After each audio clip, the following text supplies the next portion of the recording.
Bruchim haboim. Welcome everyone. We're about to begin Be'ezras Hashem to get on Daf Yud Amud Beis at the very top. The Gemara continues to discuss various scenarios to determine whether you have to recheck a house for B'dikas Chometz. Says the Gemara, Hiniach bezavis zu umotza bezavis acheres. You placed your Chometz in one corner, subsequently you found the Chometz in a different corner. Does that mean to say it's the same chametz, or is it different chametz? Says the Gemara, Plukto, the Rabbi Shimon Gamaliel, v'Rabbanan. It's a machlokes. The Tanya, it states in the following brayso: Kardoim she'ovad bebayis. If you have an axe that was lost in a house, habayis tamei. The entire kalim of that bayis is rendered to be tamei.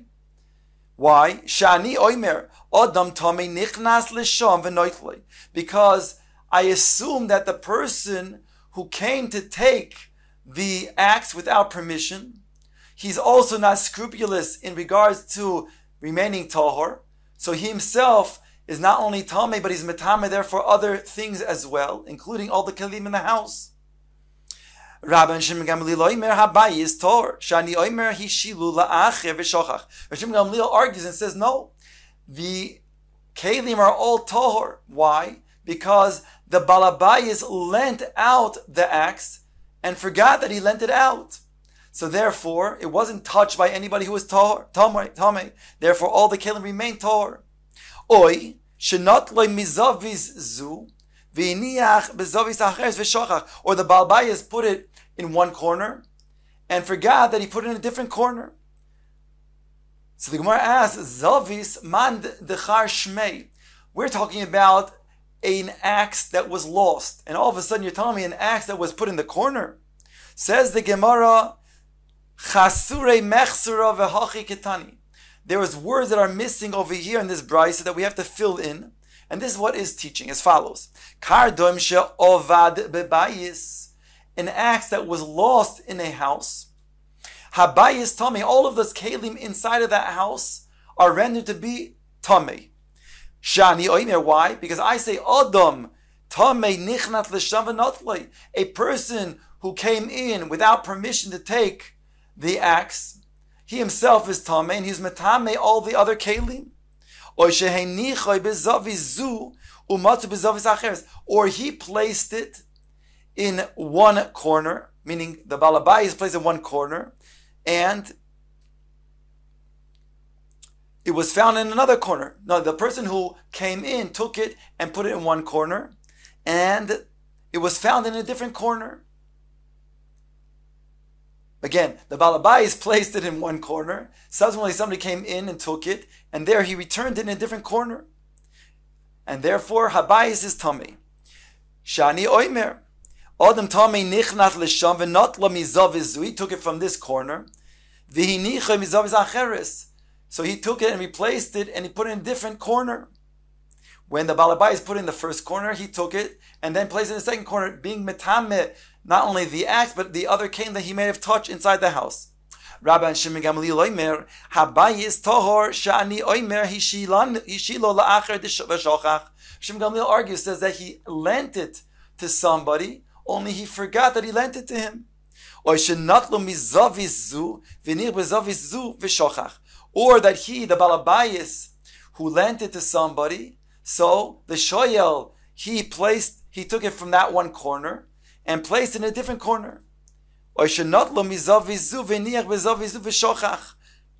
Fine. So therefore, it's going to be tohor. So going back to our case, we said when you have chametz that was put in one corner and found in a different corner, according to Rabbi Shimon Gamaliel, so we'll say that indeed he forgot that he placed it in the other corner, and therefore it does not have to be rechecked. But according to the Chachamim, there we'll assume that it's not the same chametz, and therefore it's chametz that was brought out by a achbar, a mouse, and therefore the bias has to be rechecked. Omar Rave says the following halacha: Achbar nichnas v'kikar bepiv. A mouse enters a house with a loaf of bread, a kikar, in its mouth. And and you go after this mouse into the house, and you find a trail of perurin, you see some crumbs. Tzorich bedika, says Rava, you must make another bedika of this house. Why? Because even though there may be an amount of crumbs that suffices to this amount of kikar, but still you have to make another bedika, because mitnei she'ein darkoi shel achbar lefarer. It's not the way of a mouse to leave crumbs, and therefore it must be therefore other crumbs, not from the mouse's kikar. V'omar Rava says a corollary halacha. Tinoik nichnas v'kikar biyadoi. A child enters a house with a loaf of bread in its hand. V'nichnas achorav u'matzah peirun. You go after the child, and suddenly you see crumbs. Ein sarich bedika. Says Rava, you do not need to make a bedika of this house again. Why? Shedarka shel tinoik lefaro. It's the way of a child to leave crumbs, and therefore these crumbs are a result of that kikar. Now Rava comes to ask a slew of questions, beginning as follows. Boy Rava. Achbar nichnas v'kikar bepiv. A mouse enters a house with a kikar in its mouth. Ve'achbar yoytze v'kikar bepiv. And an achbar, a mouse, leaves the house with a kikar in its mouth. Ma, what's the din? What do we say about this kikar? Mi amrin hainu hai da'o v'hainu hai dinofak. This is the one that entered, and this is the one that exited, and therefore it's the same mouse and the same kikar in its mouth. Or dilma achrinahu, or perhaps it's a different one, and therefore you will have to recheck. If you'll assume that in the question before, we're talking about there's the same achbar that entered with the kikar is the same one that exited with the kikar, then we have another question. Achbar lovan nichnas v'kikar bepiv, v'achbar shachar yoytze v'kikar bepiv. If a white mouse entered the house with a kikar in its mouth, and a black mouse leaves the house with a kikar in its mouth, ma, what's the din? Hai vadai achrinahu. This is certainly a different mouse, and therefore we'll assume it's a different kikar too, whereby you'd have to recheck. Or dilma ad armuye arme mine, that the black mouse took it from the white mouse, and therefore it's the same kikar. It does not have to be checked. If you're going to say that mice do not take a kikar one from the other, then achbar nichnas v'kikar bepiv. If you have a scenario where you have an achbar, a mouse that enters the house with a kikar in its mouth, v'chulda yoitza v'kikar bepiyah, and a chulda, a weasel, leaves the house with a kikar in its mouth. Ma, what's the din now? Chulda vade me achbar shakalte. Do we say that the weasel took it from the mouse, and therefore the kikar that's in the mouth of the chulda was the same kikar that was taken inside the house by the achbar? Or dilma achrinahu, or perhaps it's different, because the im isa de ma'achbar shakalte achbar bifia hava mishtakach. Because if indeed the chulda took it from the achbar, the mouse, then he would also have killed the mouse and taken the mouse with him, whereby the mouse should be in the mouth of the chulda as well. Vim tim tzalomar, the Gemara now has another question, says Rava.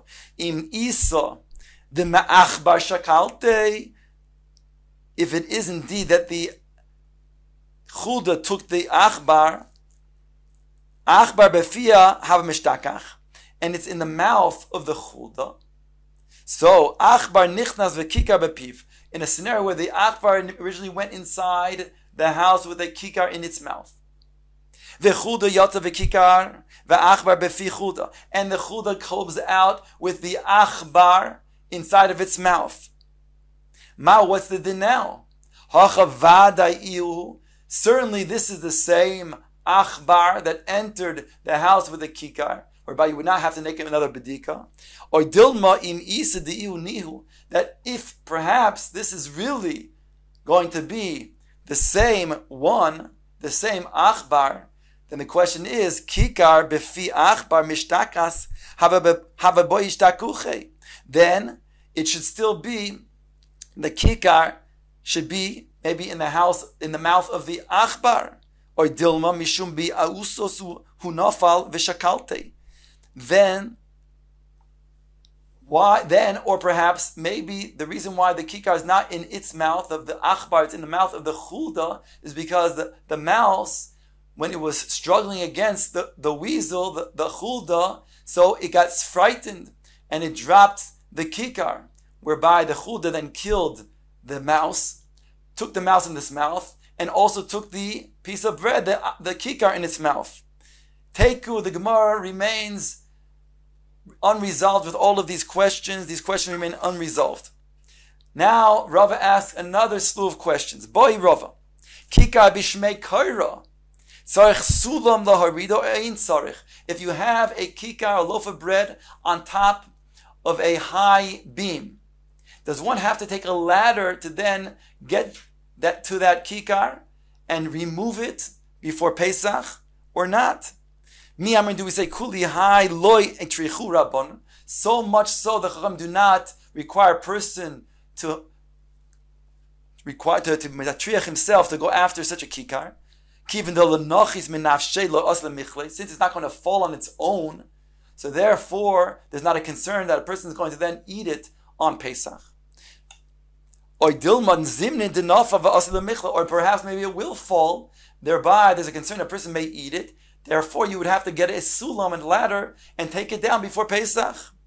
And on the tzad that you will say, the concern is that maybe this kikar would fall from a high beam, whereby you would, yes, have to remove it. Kikar bebor tzorich sulam lahaloisa, or ein tzorich, when there is a loaf of bread, a kikar on the bottom of a pit, would you have to go down and remove it or not? What's the question? Here certainly it's not going to come up on its own. Or perhaps when a person will go down to take care of whatever he needs to do on the bottom of that pit, he may come and eat that kikar of bread, of lechem. And therefore he would, yes, have to remove the kikar from the bottom of the pit. In the event that maybe he would go down to the bottom of a pit and then go ahead and perhaps then eat this bread. The Gemara asks, Kikar bepi nachash tzarich chabar lahoitzi. Then a kikar, a loaf of bread that is in the mouth of a snake, do you need to get somebody, by hiring somebody who knows how to then maneuver snakes and deal with snakes, a chabar, to remove it, this bread from him? Or ein sarich, or do you not have to hire such a person? So Gemara says, Begufei atrichu rabbanon. The rabbanon required a person matriach himself with his own body to search for chametz. But when it comes to hiring somebody, not. Now, although we saw earlier on Daf Daled that a person would be happy to spend money on a mitzvah of dikas chametz by hiring somebody. That's when it comes to then searching and removing all the chametz. But over here, we're talking about a scenario where Tosfos says the snake may eat the chametz or may remove it himself. So therefore, there's a tzad that you don't have to hire somebody to remove the chametz from the snake.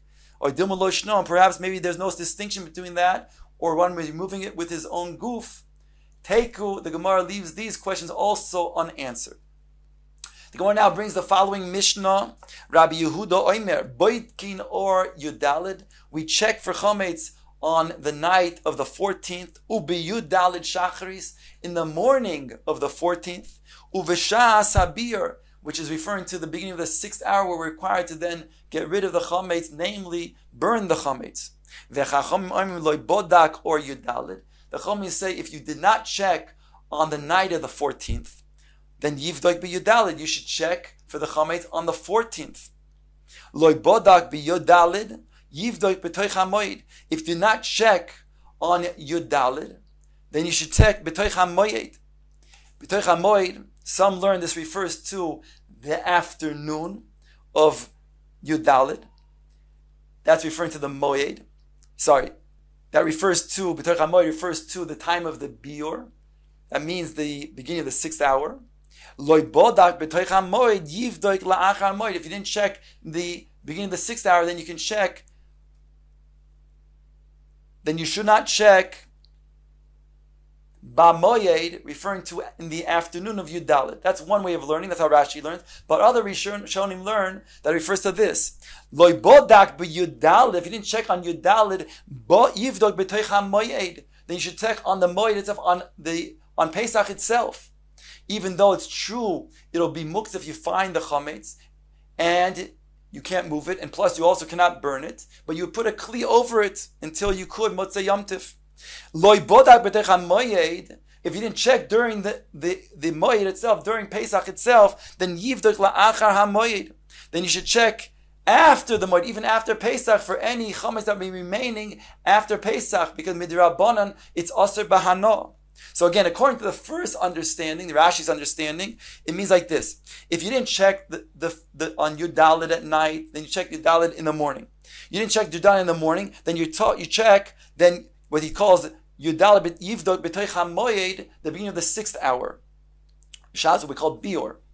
Lo Bodak B'toich HaMoyed Yivdok La'achar HaMoyed. If you didn't check then, you check then you check, then you would check La'achar HaMoyed, after that point in time. Whereas the second way of explaining it is we're talking about if you didn't check by the Shas HaBior, you check on the Moed itself, meaning on Pesach itself. If you check on Pesach, then you would check after Pesach, even for Chametz Shavar Lava Pesach, because it's Aser Bahano.